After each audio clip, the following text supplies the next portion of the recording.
Anyways moving on sir, जब बात करते हैं पाकिस्तानी वाकये की, अपर चित्राल की एक लड़की 17 साल सना यूसुफ की जब बात करते हैं, जो कि एक टिकटॉकर भी थी, 22 साल कोई लड़का है जिसने गोलियां मार के इसको कत्ल कर दिया, हाँ, उसके वो घर में पकड़ा गया घुसकर। तो ना, उमर हयात क्या तो पकड़ा ये गया सर, ये क्या यार। देखिए क्या गुनाह था उस लड़की का? देखिए मसला ये है कि पहली बात है कि इस तरह की किसी भी उसमें ना इंसिडेंट में ताली दोनों हाथों से बजती है। टिकटॉक जो है ना या सोशल मीडिया जो है, उसका इस्तेमाल करना भी एक आर्ट है जी। उसको जो है ना बिल्कुल शुतरे बेमुहार, और पंजाबी में कहते हैं अन्ने वाह पागलों की तरह आप यूज़ करें, और आपकी लोकेशंस जो हैं वो आप लोगों से शेयर कर रहे हो, घर का एड्रेस शेयर कर रहे हो, अपना फ़ोन नंबर शेयर कर रहे हो। ये जो साहब हैं, ये लड़की उनसे मदद लेती रही है, पिछले 6 माह से हेल्प लेती रही है। ये कोई सोशल मीडिया एक्सपर्ट भी है कातिल साहब जो है, ये जो बेगैरत आदमी है ये सोशल मीडिया एक्सपर्ट है। ठीक है, ठीक है।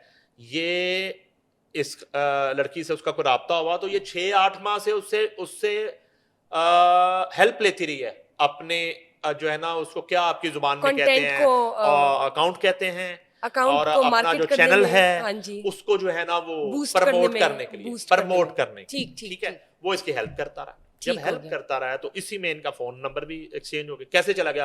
फैसलाबाद के एक टिकटॉकर यूट्यूबर के पास चतराल की इस्लामाबाद में रहने वाली सना यूसुफ का फोन नंबर कैसे चला गया? सर कैसे गया? ऐसे मुमकिन घर तो का नहीं एड्रेस है। कैसे गया? ये पुलिस की तफ्तीश का बाद पुलिस ने भी मजे लेने होते हैं, वो चस्के लेने होते हैं, वो जो है ना टाइम चाहिए होता है उनको खबरों में रहने के लिए।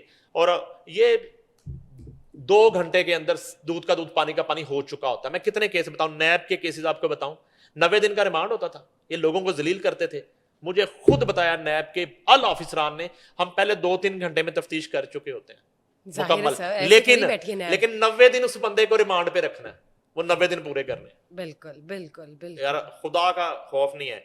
अच्छा, तो ये लड़की जो है अपनी गलती से मरी है, इसका पूरा कसूर है अपने मरने में, जैसे ना बड़ी मेहनत करके मरी है ये सना यूसुफ, ठीक है। क्या तो तस्वीर का भाई वो नक्शा खींचिए, उस लड़के से इसका राब्ता होता है इंस्टा पे, ठीक है। मैं सोशल मीडिया का मुझे इतना पता नहीं है, राब्ता होता है, इसका फोन नंबर ये एक्सचेंज कर लेती है, ये उसके साथ इसकी व्हाट्सएप चैट्स मौजूद हैं, ये फोन पे उससे बात भी करती थी, और अपना सोशल मीडिया जो इसके चैनल्स हैं, टिकटॉक है, ये इंस्टा है, उसको प्रमोट करने के लिए वो इसकी मदद करता रहा, वो मदद लेती रही उससे। और मैं अपना एक्सपीरियंस से कह सकता हूं कि बहुत से मौकों पे उसने इसको फाइनेंशियली भी सपोर्ट किया होगा, तफ्तीश में आपके सामने आएगा ये भी, ठीक है। वो करती रही, जब करती रही तो एक वक्त ऐसा आया कि उस लड़के ने इससे दोस्ती करने के लिए या मोहब्बत का इजहार कर दिया। जब मोहब्बत का इजहार कर दिया तो उन्हें किया कि ये अपना क्या उसको कहते हैं, चिपकू कहते हैं, पल्ले पड़ जाना, पल्ले पड़ना शुरू हो गया।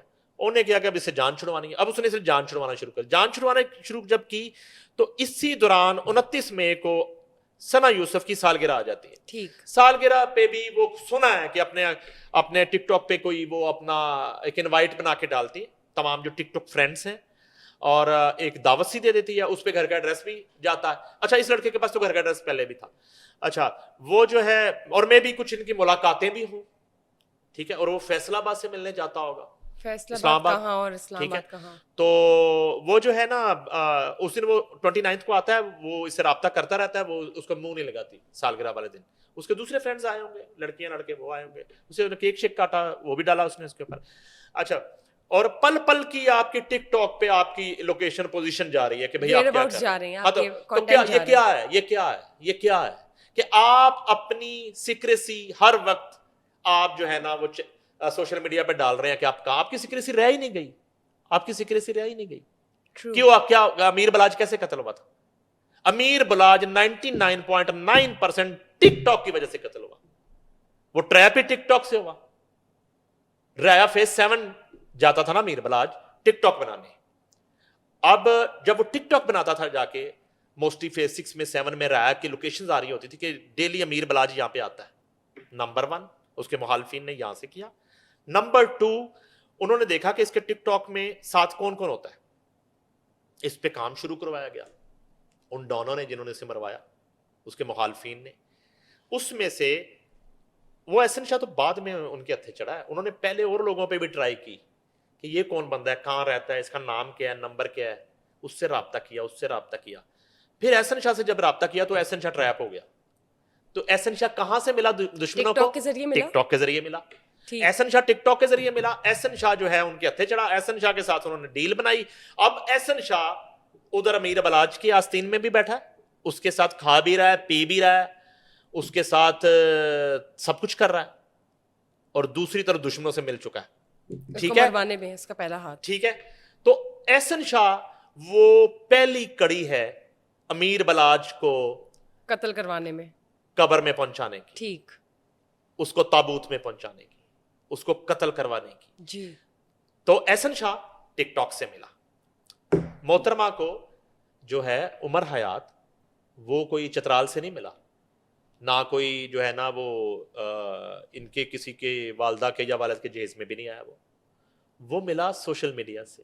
ये दोस्ती सोशल मीडिया से शुरू हुई और सोशल मीडिया पे बर्बाद हो गई। रैंडम सोशल मीडिया, ठीक है, वो कत्ल हो गई और वो सारी जिंदगी के लिए वो जेल में चला बैठेगा। गया। ठीक है जी। तो ये कहानी है, ये कहानी है।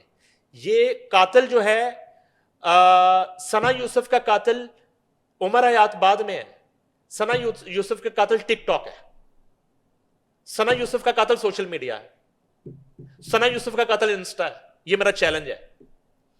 ठीक हो गया। ये तो आपने जो बात कर दी है ये तो नाजरीन भी समझ रहे होंगे, और इससे शायद सबक भी हासिल करें कि किस तरह से सोशल मीडिया का इस्तेमाल करना चाहिए और किस तरह से आपको अपने वेयर अबाउट्स डालने चाहिए कि नहीं डालने चाहिए, क्योंकि सीक्रेसी और लाइफ की प्रिवेसी जो है वो सबसे पहले आती है, बाकी तमाम चीज़ें आती हैं बाद में। सना यूसुफ का केस आप सबके सामने, आप उसी से एक सबक हासिल कर ही सकते हैं।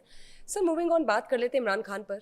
आज उनकी 5 मई की एक हेयरिंग थी जिस पर आपने अपना एक स्टेटमेंट भी दिया था RNN पॉडकास्ट में कि वो आज तो रिहा नहीं होने वाले। ऐसा मुमकिन ही नहीं कि ईद उल अज़हा वो ज़मान पार्क बनाए, जो आपकी बात सच्ची साबित होगी। मैंने ये नाज़रीन के साथ भी शेयर की, लेकिन पता नहीं क्यों आपने एक और प्रिडिक्शन भी दी थी। आपके पास भी कोई कबूतर वगैरह हैं जो कि मैं मानना चाहूँगी, क्योंकि अब आपने कहा था कि ईद के बाद जो कुछ हेयरिंग्स पढ़ेंगी उनमें से हो सकता है कि किसी एक में उनके रिहाई के चांसेस 95% हो जाए। ये मेरी दुआ है। ठीक, दुआ है मेरी कि उनकी रिहाई हो जल्दी से जल्दी। लेकिन पहले वाली प्रेडिक्शन पे मुझे कौन सा तमगा लग गया कि मैंने कहा था कि नहीं है। हाँ, लेकिन सर दुनिया तो कह रही थी नजम सेठी साहब ने भी कहा था। नजम सेठी साहब सॉरी, रियली सॉरी। मुझे पता है कि आपको पता है कि मैं आपको बड़ा पसंद करता हूँ, और छोड़ दें ये चिड़िया ना, चिड़िया के ना पर कट चुके हैं और वो एक्सेस जो है ना वो ख़त्म हो चुकी है, और ख्वाहिशात जो हैं वो पूरी नहीं हुई। इमरान खान अडयाला जेल में कर रहे हैं, मज़हर बरलाज साहब आप भी सुन लें, और भी कई जो है ये इमरान रियाज और ये सारे जो है ना, आप जो हैं बिल्कुल उनके बगैर ईद की नमाज़ पढ़ें, छुप के जहाँ बैठे हुए हैं। खान साहब मैंने कहा था कि वो अडयाला में ईद करेंगे अपने गुनाहों और जुराइम की वजह से,